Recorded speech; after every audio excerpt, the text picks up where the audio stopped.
Oi, gente, tô de volta e hoje pra gente conversar um assunto que tem dado o que falar, né?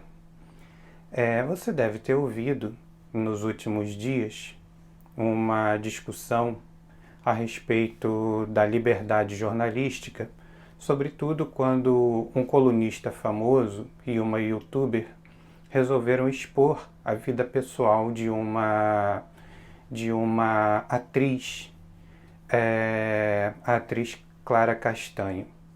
E a discussão foi muito no sentido de por que não se regulamenta a profissão de jornalista, assim como você tem a regulamentação da profissão de advogado, da profissão de médico e de outros profissionais. O fato é que, se você pensar que o advogado, por exemplo, tem a profissão dele regulamentada porque ele pode destruir, arruinar o patrimônio de uma pessoa ou a liberdade de uma pessoa, faz todo sentido que essa profissão seja regulamentada. O médico nem se fala, o médico pode causar danos dos mais diversos à vida de uma pessoa, ao corpo de uma pessoa. E em relação ao jornalista, o jornalista, dependendo do público que alcance, da credibilidade que tenha e, enfim, daquilo que seja ele incumbido de fazer, ele também pode causar uma série de danos à sociedade.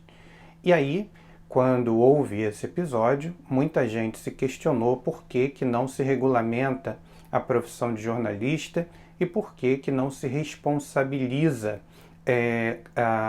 o jornalista que comete as impropriedades que esse jornalista cometeu, da mesma forma que se pune, por exemplo, o advogado, o médico, o engenheiro. Bom, a explicação está na própria noção de direitos fundamentais. Por quê? Porque diversos documentos internacionais, entre os quais os pactos o Pacto sobre Direitos Civis e Políticos, asseguram o amplo direito à informação. A Constituição da República assegura a ampla liberdade de informar e o amplo direito de ser informado. E o Brasil, em 1988, vivia um legítimo complexo de tortura nunca mais, de censura nunca mais.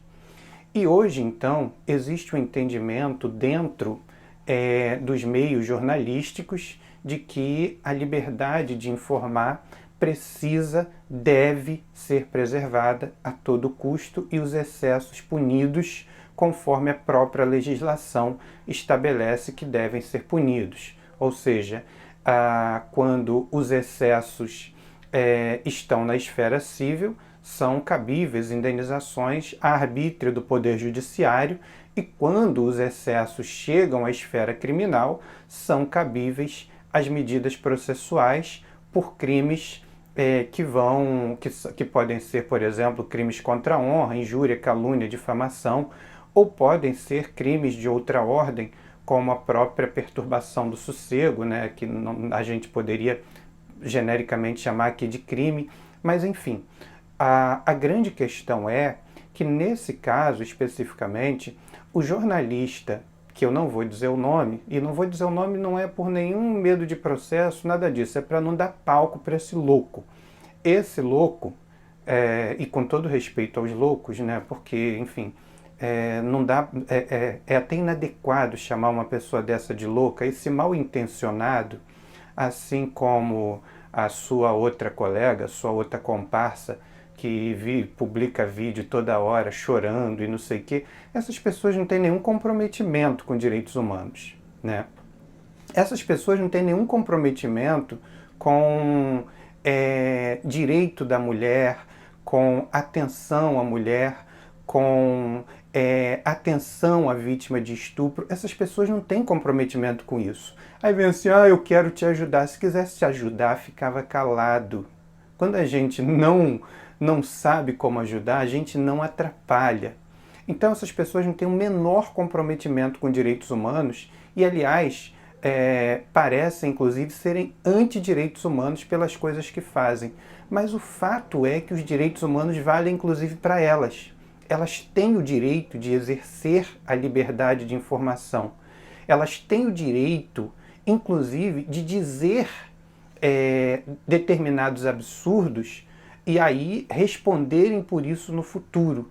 Mas não se pode censurar essas falas previamente. Por quê? Porque senão você teria um modelo de retorno à censura que existia na ditadura militar, ou seja, aquele modelo em que as coisas antes de serem publicadas iam para controle governamental.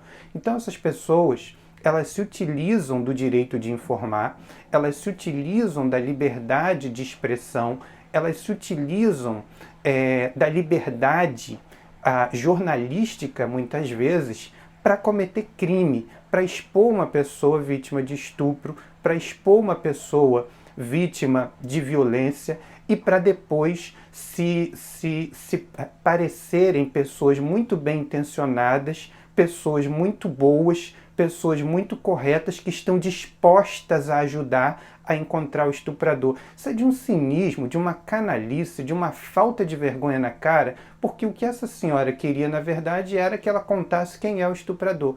Ou seja, queria dar mais um furo de reportagem desses que eles vivem dando, arruinando reputações. Então, objetivamente, apesar dessas pessoas, a gente precisa da liberdade de expressão, a gente precisa da liberdade de informação e é por isso que você não tem propriamente uma regulamentação, uma regulação da profissão de jornalista, não tem, portanto, uma regulação da mídia como já se tentou fazer. E é bom dizer que seria inútil. Por quê? Porque hoje qualquer um de nós que tem um canal no YouTube chega e dá e diz aquilo que entende que deve dizer e não há como você fazer esse controle. Hoje esse controle não é tão simples assim. Então, objetivamente, o que a gente deve é estar muito atento nesses absurdos para exigir as cabíveis reparações. Então, para fechar essa nossa conversa, o que eu posso te dizer em relação a isso hoje? A Constituição Federal estabelece lá no artigo 5º que é livre a manifestação de pensamento, é livre, existe ampla liberdade de informar, existe amplo direito de opinião e cabem as indenizações pelos excessos, pelas ofensas à honra das pessoas e, claro, o direito de resposta proporcional ao agravo, que já está inclusive regulamentado em lei o direito de resposta. O que não quer dizer, por exemplo, que determinadas condutas consistam em liberdade de expressão. Por quê? Porque a liberdade de expressão ela deixa de existir quando ela se constitui em crime. Então, se alguém, em nome da liberdade de expressão, injuria, difama, calunia, faz propaganda em favor da guerra, do ódio racial, da homofobia, você está diante da prática de crime. Então, o limite do direito à informação, o limite da liberdade de opinião e da expressão do pensamento é exatamente quando você tem aquelas falas que, na sua essência ou na sua própria denotação, já representam uma espécie de cometimento de crime. Então, a liberdade de expressão, ela termina exatamente quando a expressão de alguém, o exercício do direito de expressão de alguém, se constitui em crime.